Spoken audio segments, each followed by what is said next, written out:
Our periodic press conference regarding Japanese government's response to COVID-19. My name is Hikariko Ono. I am a Deputy Press Secretary of Ministry of Foreign Affairs, and I will serve as moderator today.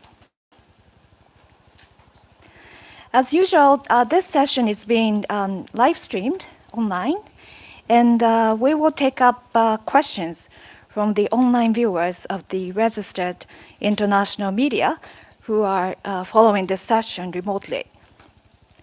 Also, we have already made available all the materials to be used during this briefing. So if any of you has not yet received them, please let us know by email at the International Press Division account. First of all, let me introduce today's main briefers. On my right, we have Mr. KOJIMA Masaru, who's a Councilor on Coronavirus Disease 2019 Preparedness and Response of Cabinet Secretariat. And on his right, we have Mr. KURODA Takashi, who's a Deputy Director General for Economic and Fiscal Management of Cabinet Office.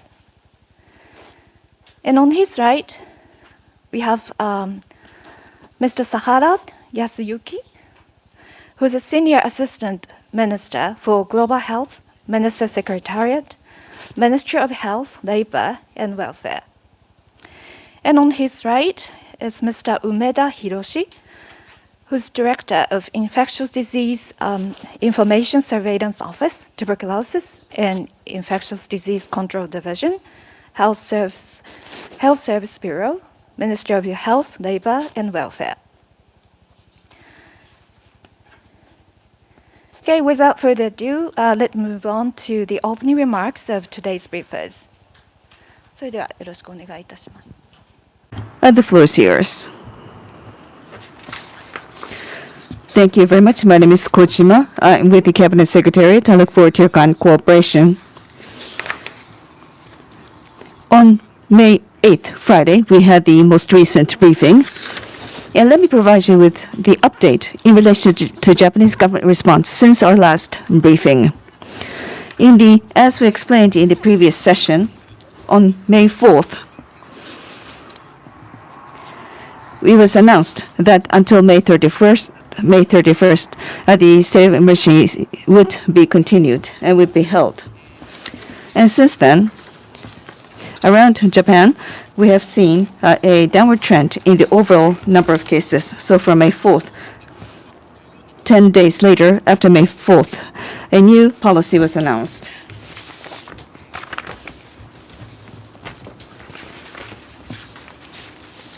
Now, as far as the substance is concerned, at the headquarters for the response for novel COVID-19, for 34 prefectures that are not part of these designated prefectures under specified question, 5 prefectures, inclusive of Ibaraki, Ishikawa, Aichi, and Ibaraki, and Gifu, have seen lifting of the state of emergency. Now, with regard to release of the state of emergency on May 14th, since bearing in mind the number of new infectious cases have declined nationwide, in relation to 3 major factors, we based our decision on 3 aforementioned reasons. First is with regard to the state of infection in various regions, and the second is the system of delivery of medical care, and the third is the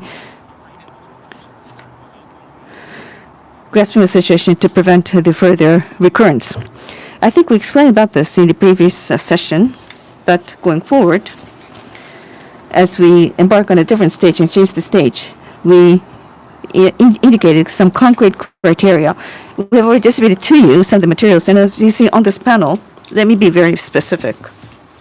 First, with regard to the status of the infection, here, on a weekly basis, the new infection cases are on a downward trend. And also, in the most recent week, the new cases per 100,000 is less than 0.5, or should be less than 0.5. And also, in the most recent week, against a population of 100,000, new reported cases should be less than 1. Then, that means that we were able to confirm a downward trend. And with regard to clusters and also in-house, in-hospital infection, and also the number of cases where the transmission routes are not known, we need to bear that in mind and make our decision. And the second, with regard to the delivery of the medical care, the number of sustainable decline in severe patients with severe symptoms, and also if there should be a rapid surge in the patients, do we have a system whereby we'll be able to accommodate that surge in cases? That's what we are looking at. And number 3 is the monitoring system. So the PCR tests that are required by doctors, are they being carried out without any delay? Do we have such a system in place? So we will take a look at specific indicators related to these issues, and we will make a comprehensive decision bearing in mind the views of the experts as well. Now, since then, we had the so-called Golden Week consecutive holidays during May, and very severe restrictions on actions have been implemented. And the result of that have begun to manifest. So as a result, the number of new cases are on a downward trend. And if this downward trend could be sustained, then we got to the remaining 8 prefectures. We believe that without waiting for May 31st, maybe during this week, maybe we'll be able to make a decision based on the same type of criteria as well for these designated prefectures under specific question. Now, on May 14th, the basic policy was changed. Basic policies for novel coronavirus disease control was changed. For example, in places like Hokkaido, where the number of cases have increased temporarily, but then gone down, but then there have been another surge. So there could be cases where infections begin to expand. And when there's such a risk, then it could be that the national emergency measures could once again be undertaken.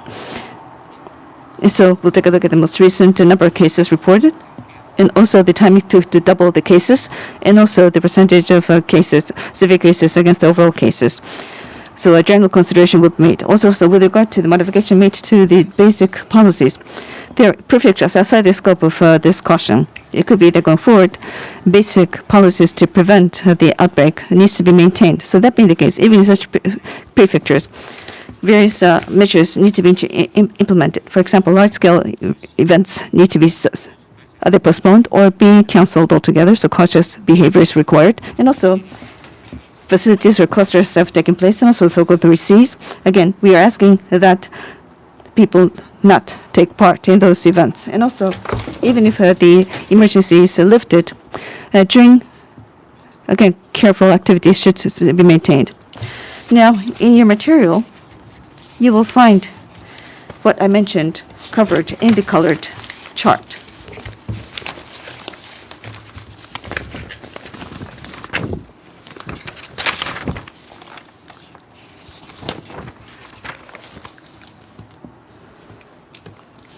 So this is the chart which I'm talking about.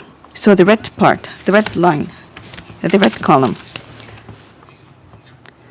These are the 8 remaining prefectures whereby the state of emergency is not lifted. For those 8 prefectures, there are things that can be done and things that cannot be done. And this is captured in this graphical format.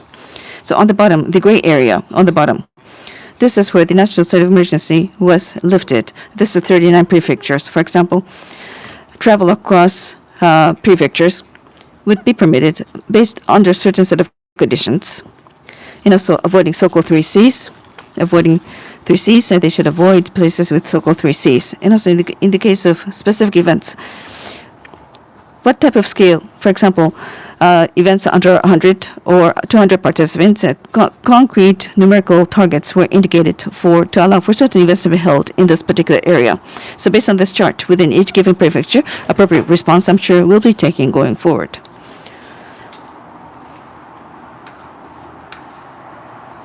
And furthermore, on top of that, this time around,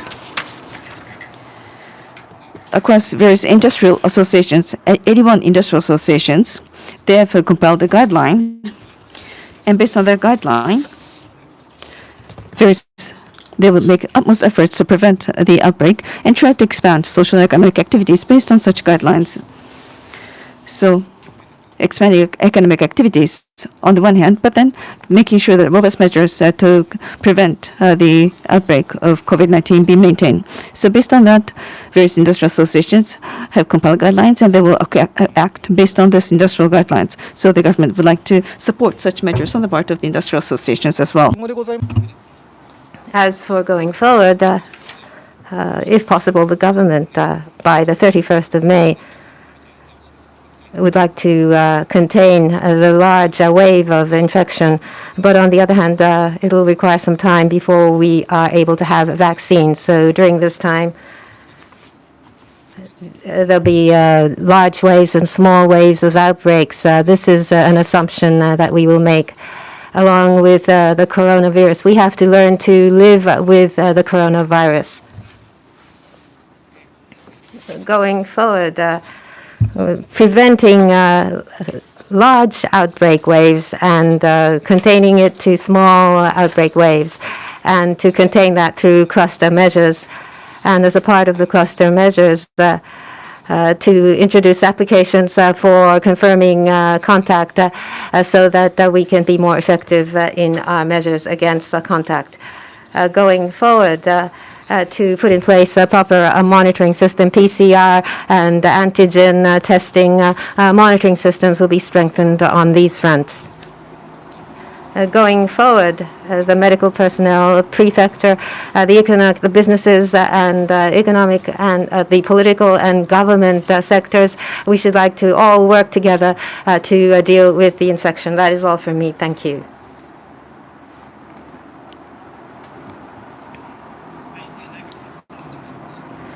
KURODA from the Cabinet Office. As the Cabinet Secretariat has explained, I would like to go into the economic part of the issue to supplement. On the 14th of May, there was partial lifting of the declaration of the state of emergency.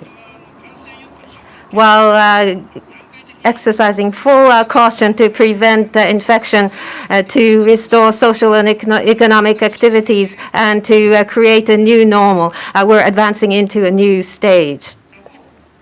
On the other hand, today, there was an announcement of the real growth rate of GDP for January-March period of 2020. That was, in annualized terms, negative 3.4%. After the declaration of state of emergency in April and May, the situation has become severe, and overseas the economy is stagnant, so it can be expected that the economy will decline considerably on the part of the government. In order to protect employment, business, and lives, we would like to do our best to implement the emergency economic package to the tune of 117 trillion yen, which was put together in April, and to implement the first supplementary budget. As for the payment for livelihood, 90% of the prefectures have already accepted applications for money payments for the livelihood of the people, and for the 1 million to 2 million, approximately 1 million of 2 million of employment adjustment, this has been effectuated. 160 billion yen has been effectuated. And furthermore, the partial lifting of the declaration was on the 14th of May, and Prime Minister Abe, in order to enhance the first supplementary budget, instructed us to immediately start formulating the second supplementary budget. So we would like to make decisions on the estimate for the second supplementary budget with a view to doing so by the 27th of May. Specifically, to raise the upper limit of employment adjustment subsidies to 15,000, and so to enable employers to directly apply and accept these funds. Secondly, to provide support for further alleviating a rent burden of micro and small and medium-sized businesses. Thirdly, to create a system for supporting students in difficulty. And fourthly, to strengthen allocation of funds so that prefectures can strengthen and improve their medical system. And number 5, to strengthen cash flow support for the middle core and large businesses, which includes funds that are capital in nature. And in addition to this, depending on the situation, so that we can deal with the situation at hand flexibly to build up reserves. And we will be quickly making adjustments for this. That is all from me about the economic aspects of the issue. Thank you.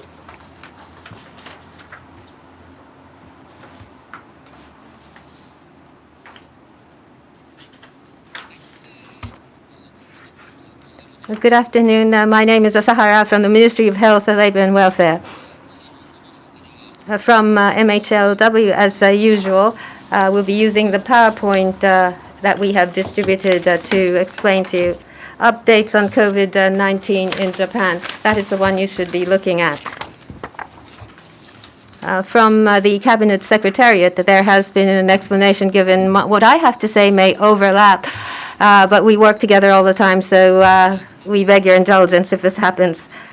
What I'd like to explain is explained on the first page. That's the table of contents. And the next page shows the epidemiological update of the infection. The number of infections is 16,000, upwards of 16,000. And the trend in the number of new infections is certainly slowing down. That is the situation. And if you could turn another page. That is those that have been confirmed positive. Last week, or at the previous press conference, there were questions. This was not the number of tests performed, but it's the number of people, PCR tests, those persons that have undergone PCR tests. If you look at the very bottom row, 240,000 have been tested, and 16,305 have tested positive. And those in hospital are 3,800. And those who have been discharged from hospital are 11,564. Those who have unfortunately passed away totaled 749. Please turn to the next page. This is the daily new confirmed cases. The peak was the beginning of April, and there has been a steady decline since then. And we would like to express our heartfelt gratitude to the cooperation of the citizens, which have made this possible. And on to the next page, that's the effective reproduction number. The effective reproduction number, starting the beginning of April, has gone to under 1, and very smoothly it's hovering below 1. And along with this, the number of infections is also on the decline. On page 7, please. We're looking at the medical treatment system. And this is something which I showed last time on the left-hand side. That's the number of patients using ventilators. End of April was 315, which was the peak. And here again, we're seeing a steady and smooth decline. And on the right-hand side, we see patients with ECMO. And here we see a decline as well. Please turn to the next page. This is something that we continue to show in the past. The first death after the first death was confirmed in respective countries, what is the trend of death numbers depending on the country? This is a comparison of different countries.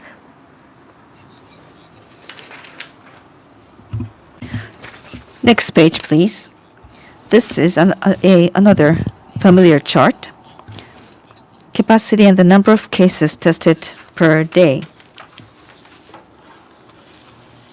So that is what this graph is all about. So as far as capacity to conduct PCR tests are concerned, this is indicated in the pink color. The latest update is 22,000 per day. That is the most recent number. It just so happens that fortunately the number of cases and patients are not increasing, so therefore the number of tests conducted are remaining flat at this moment. Please turn to the next page.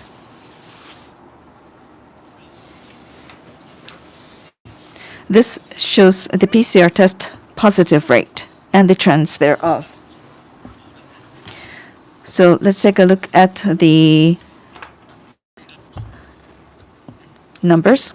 Around mid-April, the number of or the level of positive rate was quite high, but then since then, the positive rate itself has been coming down in a steadfast manner. Well, the number of tests are quite sufficient. So while the tests are being conducted in a sufficient number, the positive rate is on a downward trend. Of course, in the beginning of April, the level was quite high. But around this time, we had large-scale infections in hospitals at that time. So therefore, we've had to have concentrated cases against that backdrop.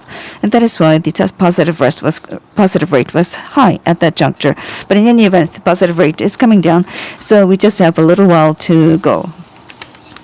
So that is the update in relation to the status of the infection. Let me now turn to the second topic, which relates to the recent policy update. Already, my colleagues from the Cabinet Secretariat has already provided details, and this may overlap, so I'll be very brief. Please take a look at the third bullet point on this page. This is something that I referred to in the previous meeting. On the 7th of May, the use of remdesivir as a treatment was permitted under expedited process around Japan nationwide, in particular for patients with severe symptoms. This drug is now being utilized for treatment purposes. Next bullet point. On May 13th, and this is a different test from that of PCR testing, a totally different test called the Antigen Testing kits was approved. And this, again, is being utilized in medical institutions throughout Japan. I would like to talk about this later on using a separate slide. And on May 14th, and this was already covered by the presentation made by my colleagues from the Cabinet Secretariat. And the state of emergency was lifted except for 8 prefectures. So, next page, please. Here we cover some of the factors that would be considered upon relaxation of the state of emergency related measures. And this may overlap with the explanation provided by my colleagues from the Cabinet Secretariat. So I'll be very brief. 3 points. First is regard to the status of the infection, and the second is medical capacity, medical care system, and the third relates to the surveillance system. These are the factors involved. And then, what is the situation pertaining to these three elements? I would like to show you some numbers to be more precise. So let's start with number 1. And by the way, please turn to the next page. Epidemiological trend. Epidemiological trend. What is the current status? As was mentioned earlier, on a weekly basis, compared against the previous week, the number of new cases remains lower and present a decreasing trend. And also, the number of new weekly cases per 100,000 should be below 0.5. So what is the actual situation? That number is indicated on page 14, the following page. Here, we compare Tokyo Metropolis, Fukuoka Prefecture, and Japan nationwide.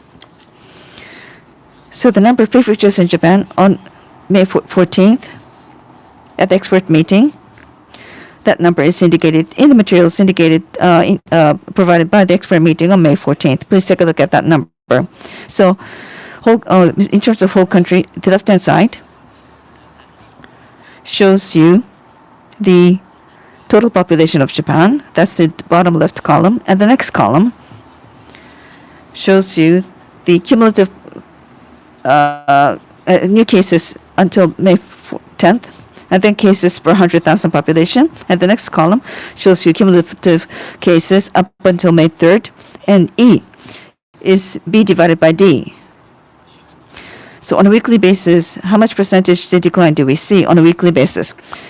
So we have seen 41% decline against this backdrop. And the final column relates to the ratio of the cases where infection routes are unknown. So percentage of positive cases where infection routes are unknown. So if you take a look at Fukuoka Prefecture, the state of emergency has been lifted in this particular prefecture. For example, column C, cases per 100,000 population. The number of new cases is 0.118, so less than 0.5. In the case of Tokyo Metropolis, which is the column immediately toward the one column up, it's still at 1.437, so still higher than 1. Let's take a look at the next page. This relates to medical capacity to provide medical care. Here, in particular with regard to patients with severe conditions, we need to make sure that sufficient medical services are provided. So that is the basic philosophy here. Please turn over to the next page, which relates to medical service capacity. First, the number of severe cases need to be on a downward trend. That's the important element. So Tokyo Metropolis, Fukuoka Prefecture, whole country, we show you the numbers of severe cases in these different categories. So in terms of Japan nationwide, the whole country, the left-hand side, that's the number of hospitalized patients. And the next column is column H. This is 341. That is the number of severe cases. And let's take a look at the number as of April 28th. That's column J, 381.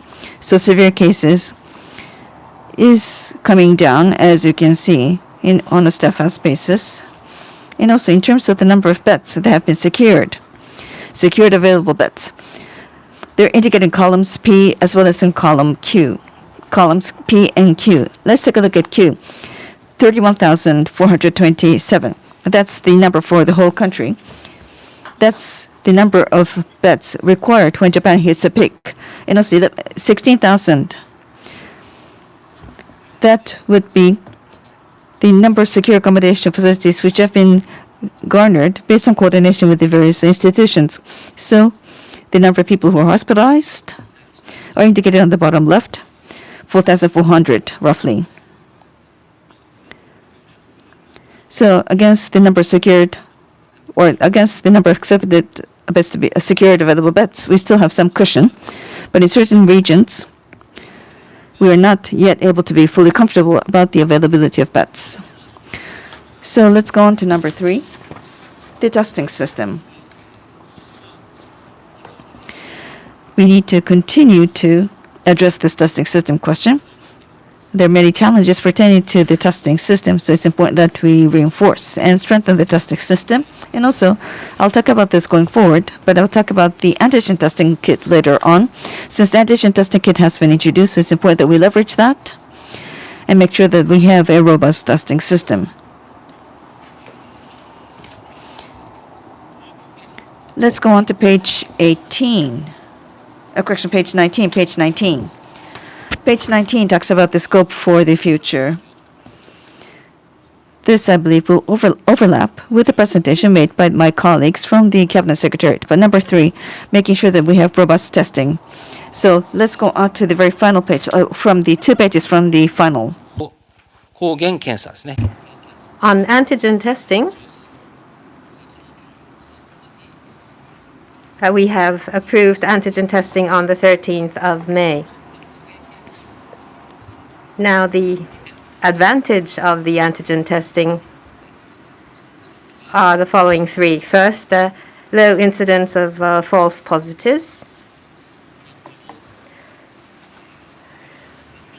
Those that have viruses,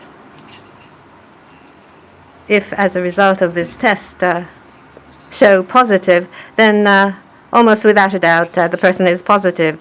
Even without a virus, there are very few cases that turn positive when the actual person is without a virus. And secondly, there's no need to bring the test sample to the hospital, and the test is ready in 30 minutes. Diagnostic results are available in 30 minutes. The tests were done in clinics and so forth in the past.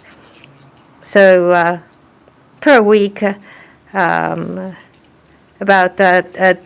200,000 tests can be performed, and that is what we have sufficient resources for. And the antigen testing, going forward,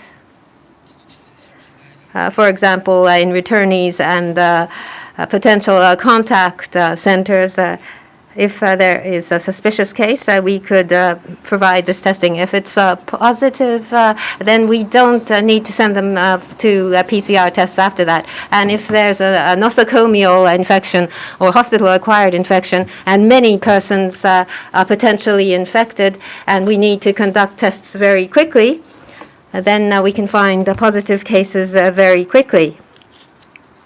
And these are the advantages. However, on the other hand, tests are such that there are advantages and drawbacks for different tests. And so the challenge is that in some cases there are false negatives. So even as a result of this test, the result is negative. You're not sure whether it's really negative.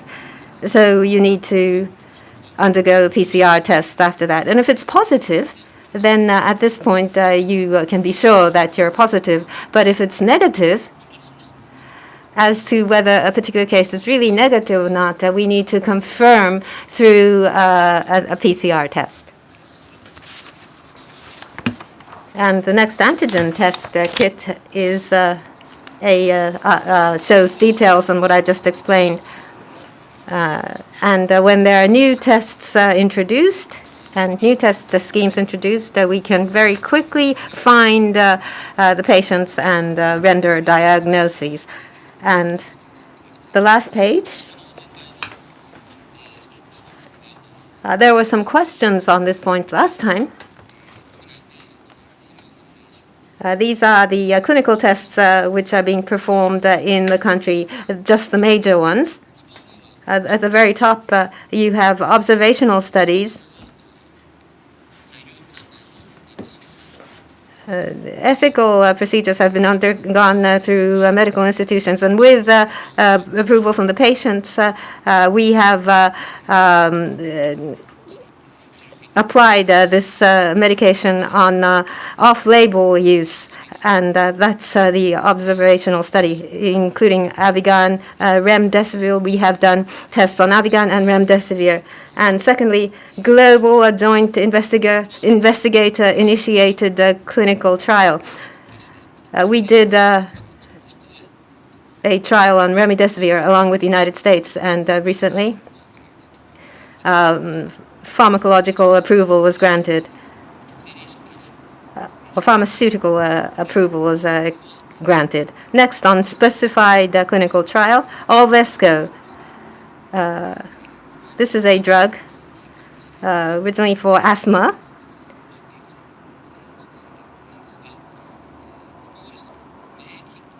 And the coronavirus brings immunity abnormality, and so At least that is what is said. So Alvesco is expected to be very effective, and clinical tests are underway. And the last two, these are also clinical trials, Avigan and something which I have received a question. This is a related drug, but what I'd like to talk about is nafamostat. The product name is Futhan. And research is being performed on this. And Avigan and nafamostat are both originated in Japan. So we'd like to move forward with clinical studies on these drugs. We haven't performed tests on humans, but ivermectin, this is has been used for a long time on parasites, and this is also a drug invented in Japan. And we've entered into, it's a possibility that we will go into clinical studies for ivermectin as well. That is all. Thank you. Mr. Umeda? If none, then let me open the floor for questions. Maybe starting from the journalists who are with us here in this room. So if you have any questions, please raise your hand, and upon my pointing, please mention your name and affiliation first, and pose a question. Thank you. From Radio France, my name is Karin Nishimura. I have several questions. I don't believe it was in the presentation on antibody test and the system for this. I believe that different figures have been announced, monthly or 10,000 tests to be performed. There's an information that I have received. The Minister of MHLW has mentioned this. I'd like to confirm whether this is true. And on Avigan, in Prime Minister Abe's press conference, it was mentioned 2 million persons. So there'll be there's a plan to increase production to cover 2 million, and Fujifilm will be doing that. But who will be bearing the cost for the facilities for the increased production? And the last question. In Italy, on the 3rd of June, has allowed foreigners to come into the country starting the 3rd of June. In the case of Japan, what will be the requirement and criteria for accepting people from France or Europe or the United States, once again, accepting people to come to Japan once again from these countries and regions? And what about quarantine? Do you have any plans for quarantine? That concludes my questions. Thank you. First and second questions, I think, well, Mr. SAHARA or Mr. Umeda can answer the questions. はい、Yes, on antibody, not antigen, but antibody tests.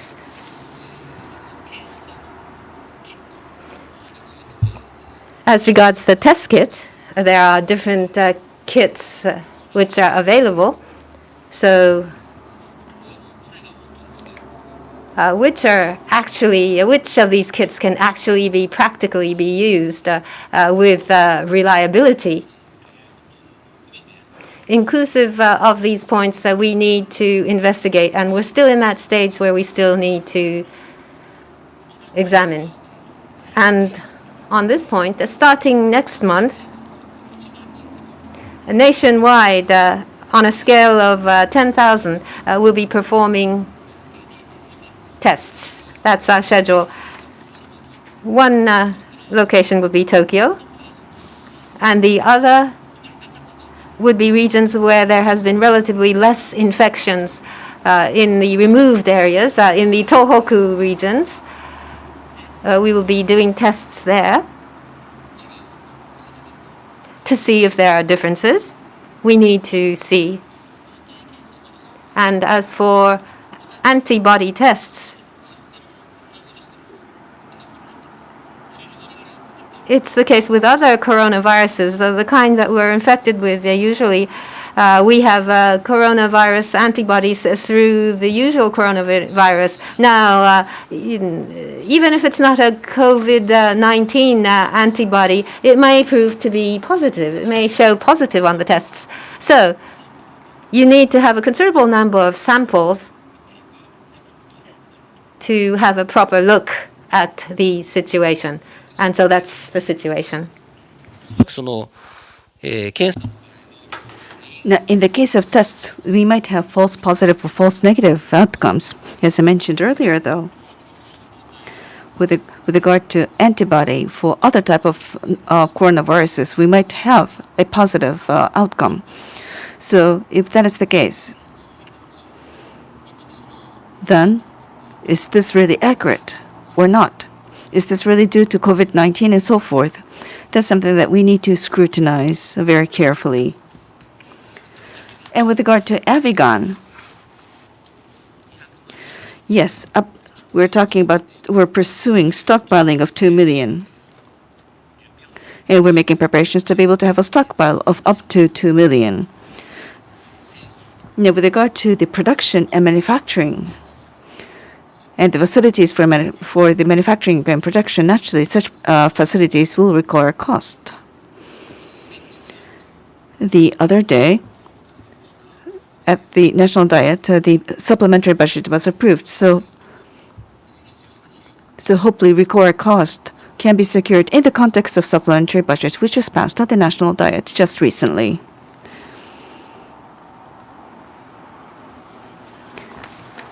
Question about the model measures. I think I should take up that question. In fact, as has been stated by the Minister Motegi, Foreign Minister Motegi last week at his press conference, it is necessary for the spread of infections in Japan to be contained first. And also, we believe that we will have to continue firmly monitor the situation overseas. And in order for us to consider what approach is possible concerning the people's movement in the future, we should comprehensively take into account various circumstances or factors, such as infectious conditions in the relevant countries. And also, as Foreign Minister Motegi stated previously, if we relax immigration restrictions or movement restriction or other measures in the future,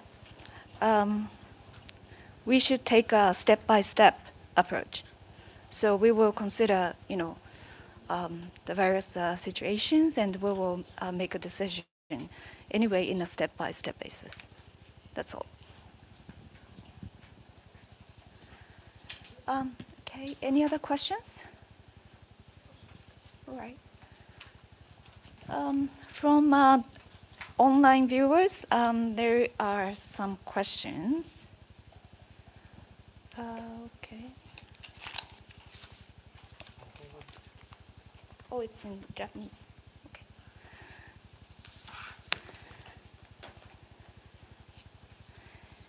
Okay. それではAP So from Mari Yamaguchi-san from AP, two questions from AP. From Ms. Yamaguchi from AP, two questions. Even during the state of emergency measures, Japan, unlike other countries, did not implement lockdown. And also, the number of PCR tests are quite limited. But still, the hospitals were not overwhelmed. And the number of cases and the number of deaths is overwhelmingly low compared to other developed economies. What do you think are the reasons why that is the situation here in Japan? That's the first question. And the second question, going forward, when economic and social activities are to be resumed, what do you think will be the challenges? Be answered by the Mr. Sahara or Mr. Umeda?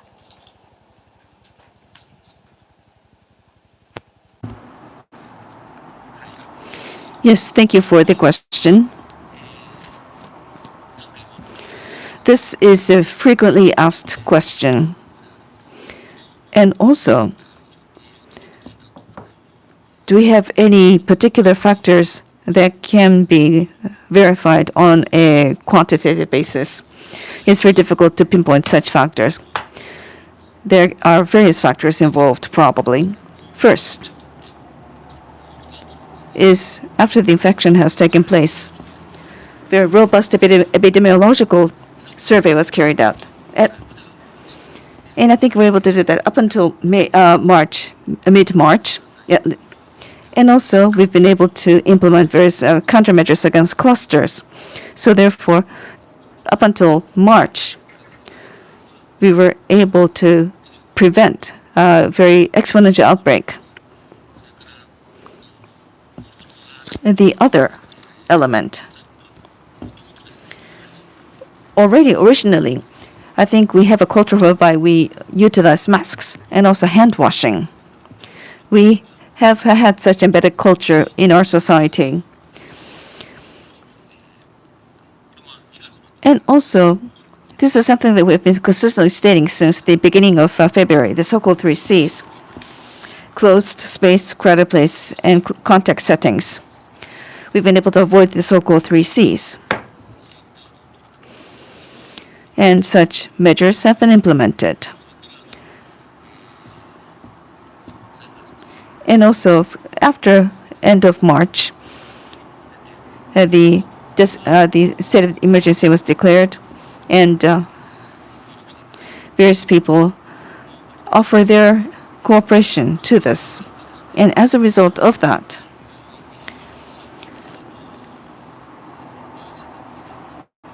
situation where a very rapid number, for a large number of people had to be hospitalized all at once.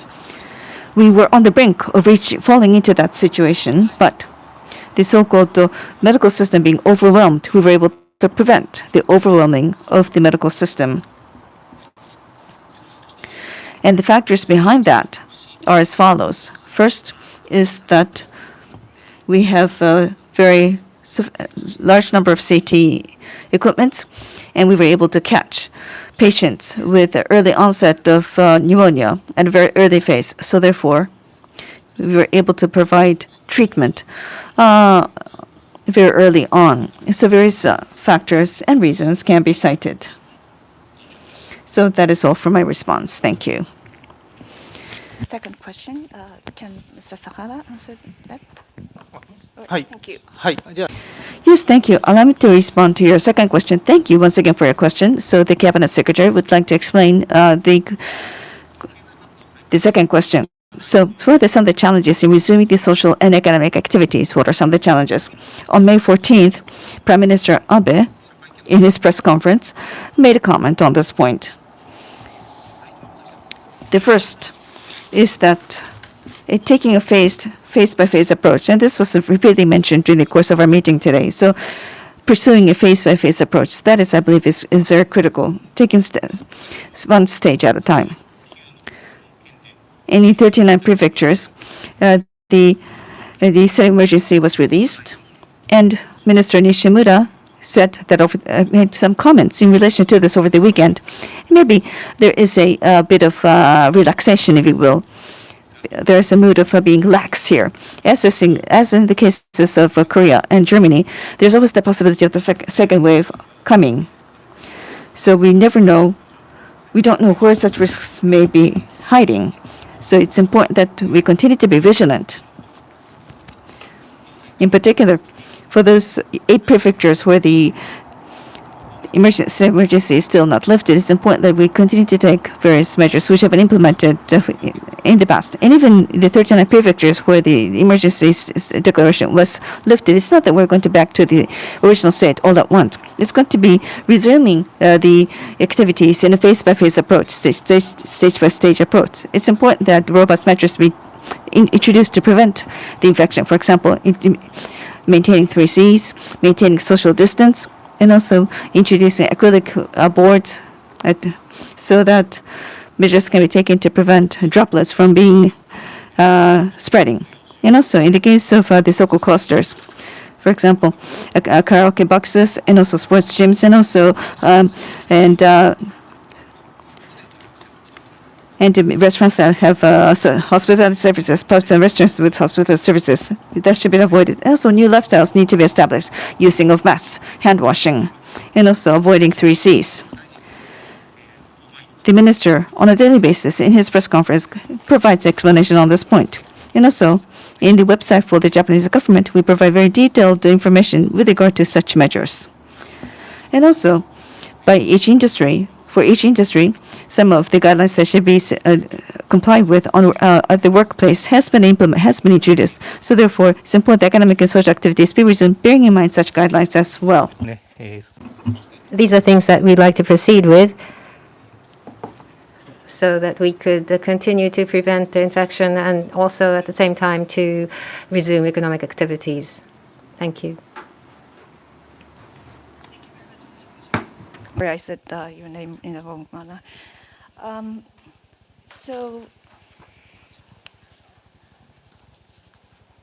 From online viewers, there are several questions.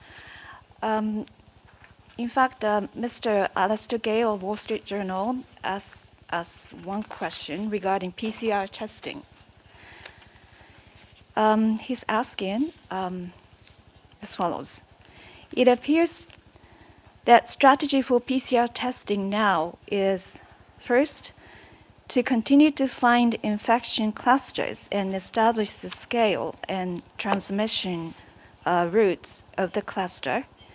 And second, supplement antigen testing to eliminate false negative results. Am I correct in this understanding, or is there a wider scope to PCR testing now? I think this can be answered by Mr. SAHARA or Mr. UMEDA. Thank you.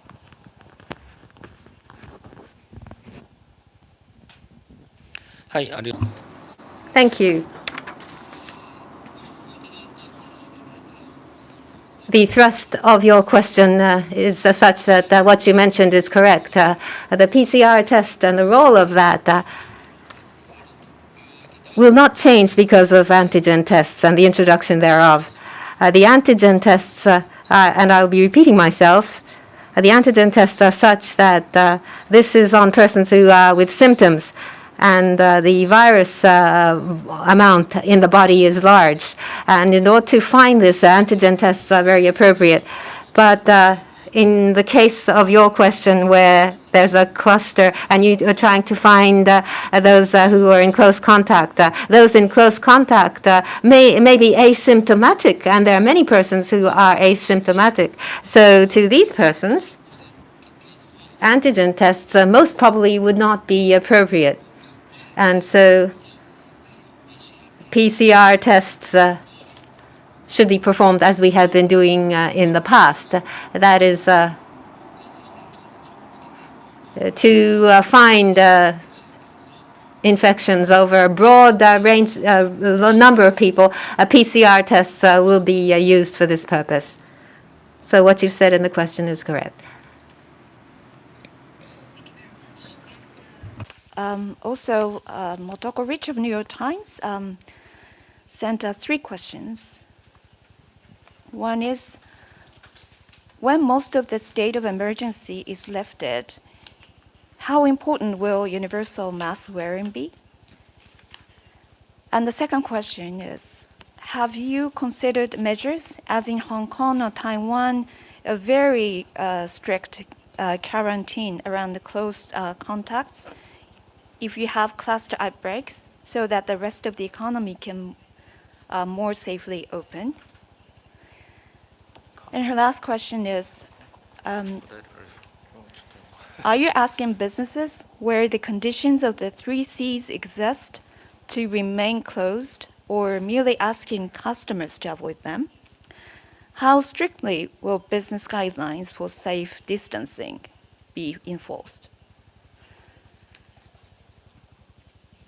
So can those questions be answered by Mr. SAHARA or UMEDA? Okay, sorry. So the first 2 questions maybe will be answered by Mr. Sahara. はい、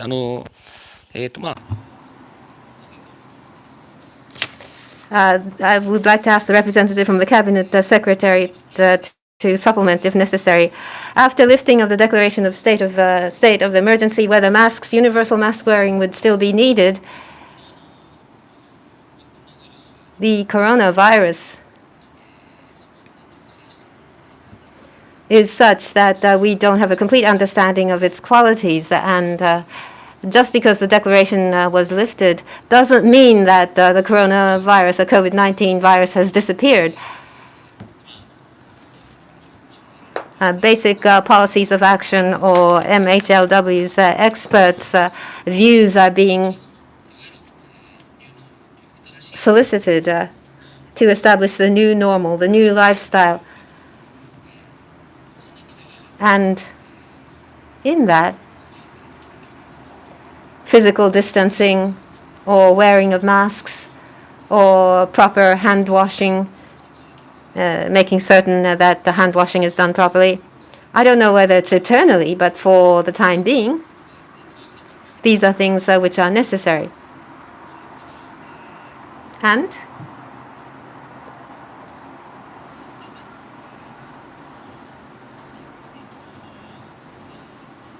the lifting of the restrictions on businesses that are prone to the 3 Cs. I'd like to ask the Cabinet Secretariat to answer, but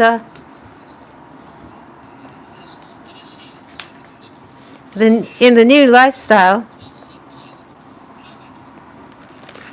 there's a reference to not only private spaces, but also places of work where this concept should be introduced. And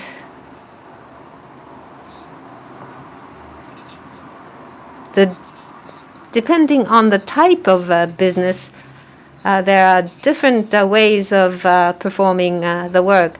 So a one-size-fits-all approach is not appropriate. As mentioned earlier, 81 types of businesses were asked to formulate guidelines.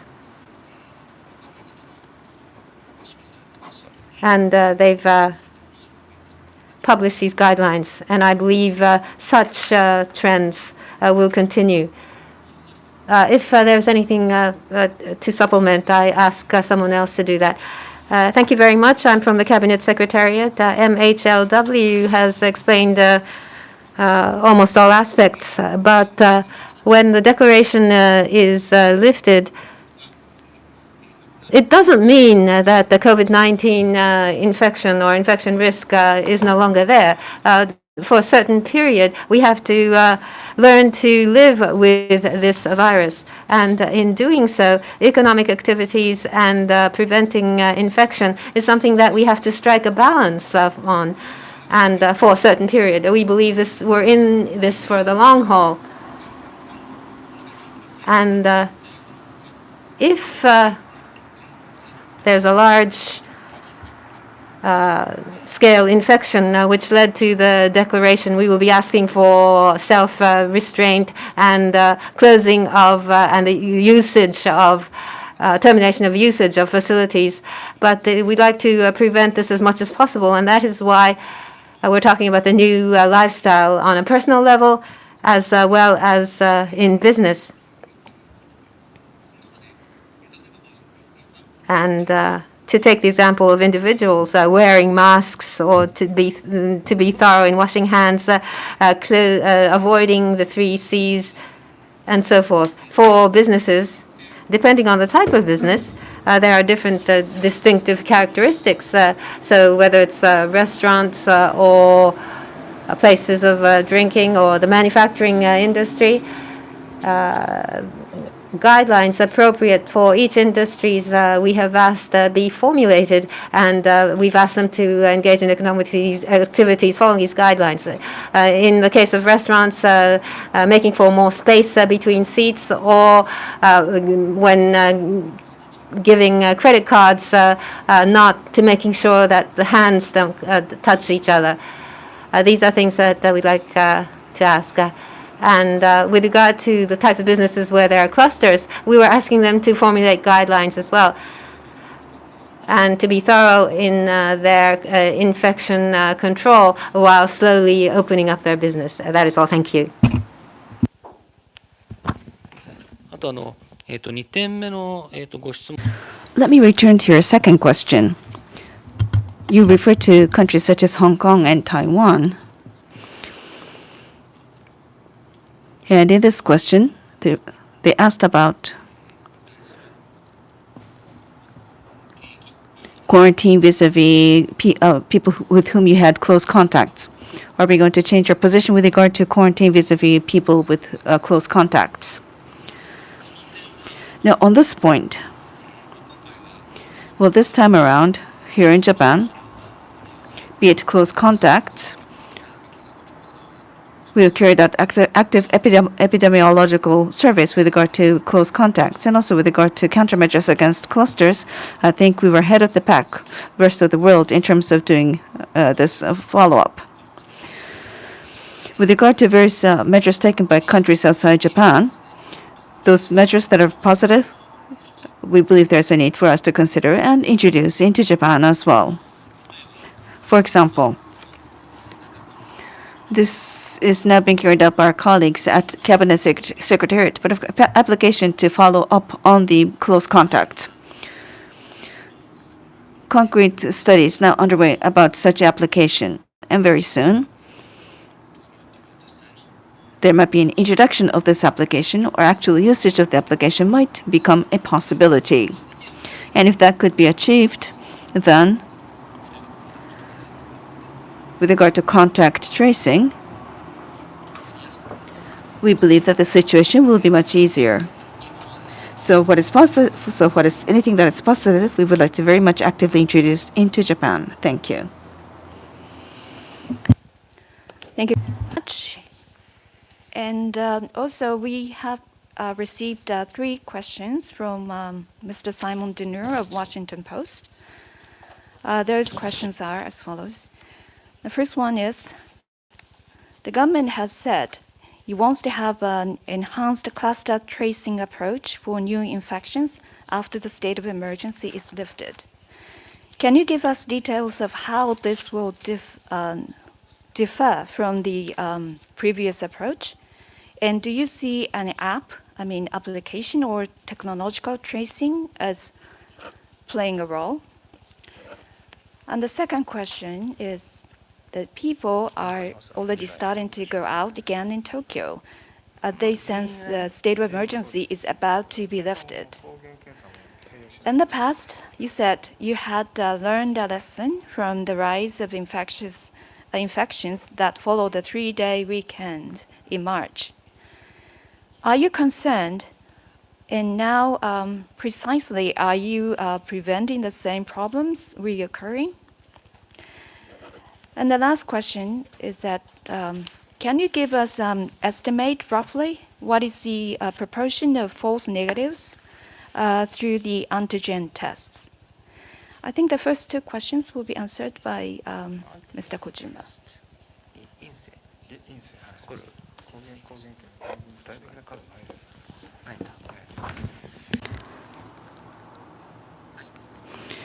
Yes, thank you.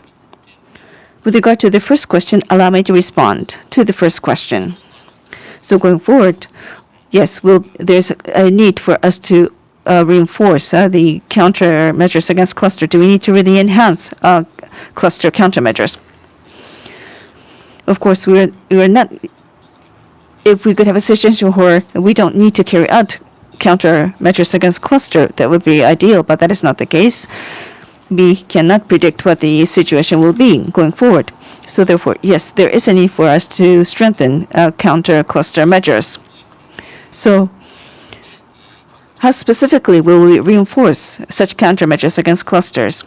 As was pointed out, for think apps with regard to contact tracing, leveraging IT to follow up on the clusters. So we believe there is a need to introduce such a system. And the other point, this was covered in the course of our presentation today, but antigen testing. Compared against PCR, it can be done much more rapidly. and we'll be able to identify positive cases through such antigen testing. So therefore, we believe that this will be a very effective weapon in terms of countermeasures against clusters. Now, one lesson that we need to bear in mind. Well, we carried out epidemiological survey to carry out countermeasures for clusters, but we need more staff and personnel on this front. And that's one thing that's been pointed out. So in this particular case, MHLW should send experts, or also National Institute of Infectious Research should also send research. Well, that's what they've done. But in various local municipalities, it's important that they have a team that can respond to this. They need to develop human resources that can address this. That's something that we need to very quickly do. Now, what about the 3 consecutive holidays in March? I think our Cabinet Secretariat can respond to this question. Yes, thank you very much, Cabinet Secretariat. Thank you for your question. So going back to the 3 consecutive holidays back in March, yes, there was a lot of people out and about. And are we going to repeat the same mistake? I think that was the gist of the question. Now, this time around, well, over this weekend, over Saturday and Sunday, yes, according to reports, yes, there was a lot of people who were out about. And Minister Nishimura repeatedly in his daily press conference has given caution on this point, especially with regard to the 8 prefectures inclusive of Tokyo, Osaka, and so forth. The declaration of state of emergency has not been lifted. So therefore, it's important that these 8 prefectures continue to exercise caution. So that's something that we've been emphasizing. Now, so location information using mobile phones, population dynamics have been captured, and that data has been disclosed daily on the website. And also, the ticketing gate at railway stations have also been monitored as well.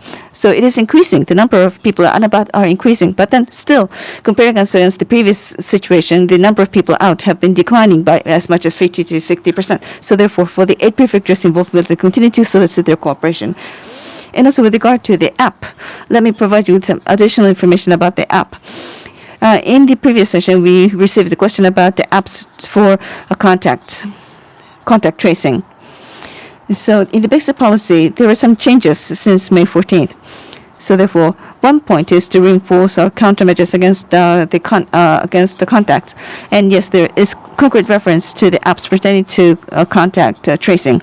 And Google, on top of Google application is likely to be, the possibility of using this app on Google is not being considered by the relevant government agencies. We'd like to accelerate this study so that this can be implemented as quickly as possible.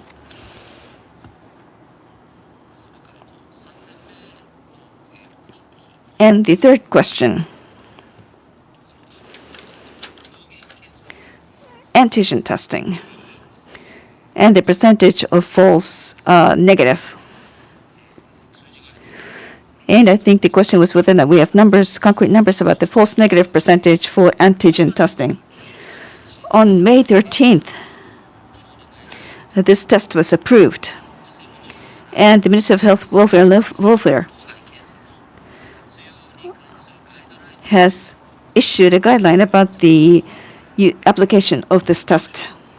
And this is uploaded on our website as well. You find this guideline about the application of this test.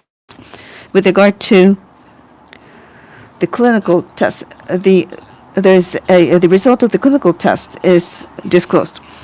In the case of real-time PCR, there's a comparison between real-time PCR testing as well in this information.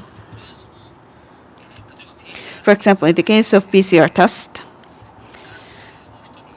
the positive cases might be there. And if you do the antigen test, so if you do an antigen test of people who tested positive in the case of PCR, what would be the percentage?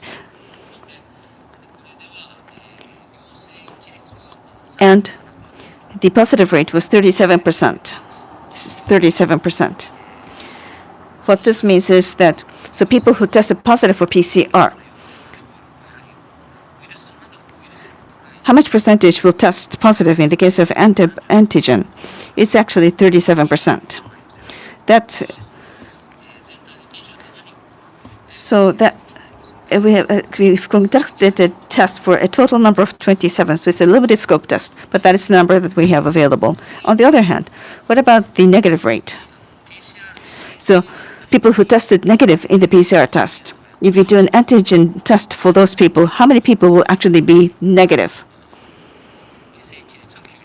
That percentage was 98%.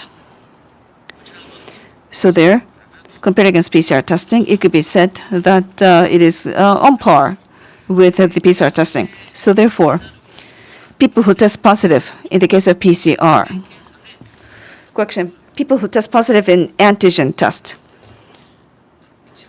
it's only part of the people who test positive in the case of PCR.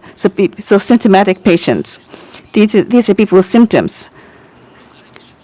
So it's important that we narrow down on the scope of the testing. That's very important from the standpoint of efficiency. So that I believe we need to understand the nature of this testing and should be implemented and utilized by various medical institutions based on that understanding. Thank you.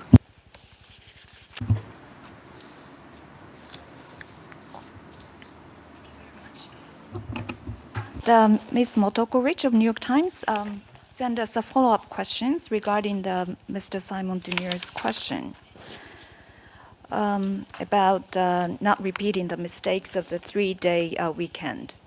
Her question is, how will you ensure that doesn't happen after the state of emergency is lifted in the 8 remaining prefectures? I think Mr. Kojima will answer that question.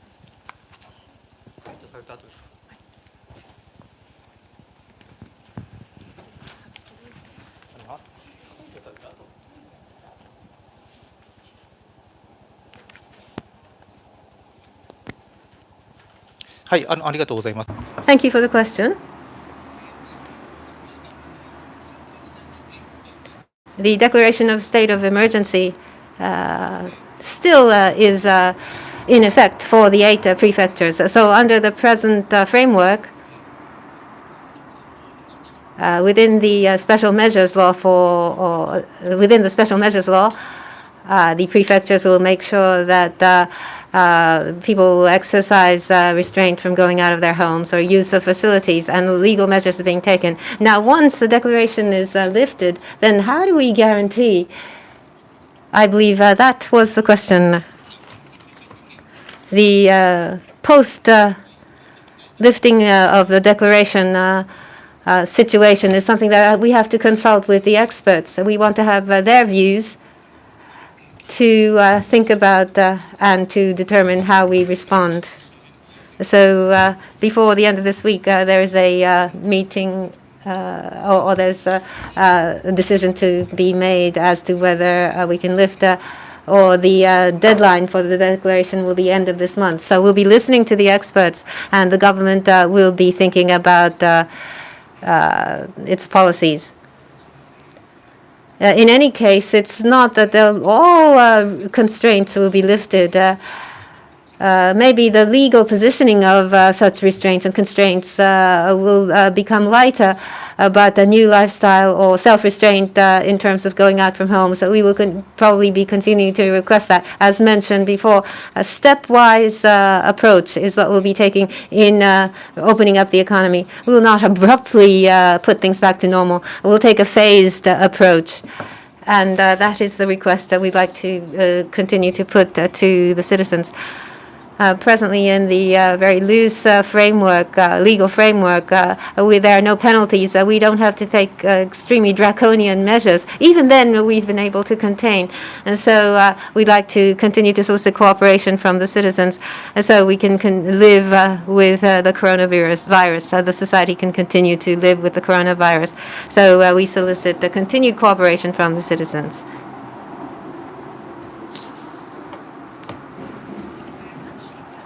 We have exhausted the list of questions from the online viewers. So any other questions from the floor again? Nishimura-san, どうぞ.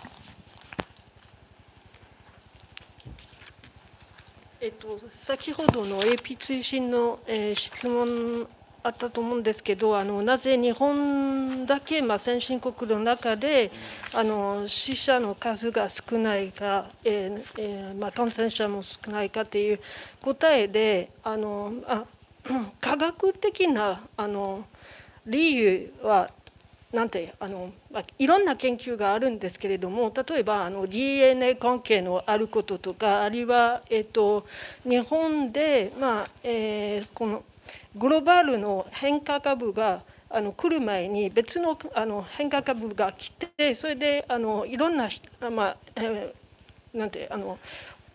本人の割と、なんて言えばいいんですかね、他の国に比べたら、早い段階でもっと弱い変化株で感染されて、それで免疫を受けたっていういろんな研究はあるんですけれども、それは厚生労働省の方ではどう受け止めてるんですか？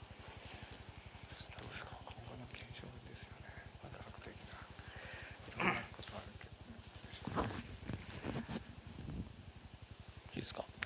厚生労働省ですが、 MHLW, there are different views and different observations, and we are aware of these. For example, the first wave gave infection to most of a large part of our citizens. So when the second wave came from Europe,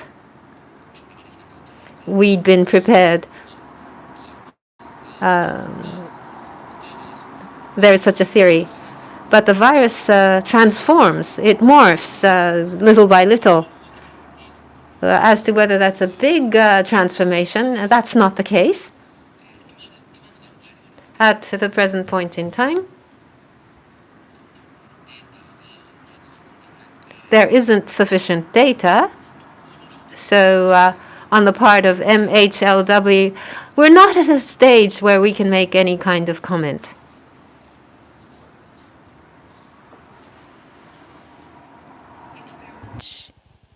Is there any questions from the floor?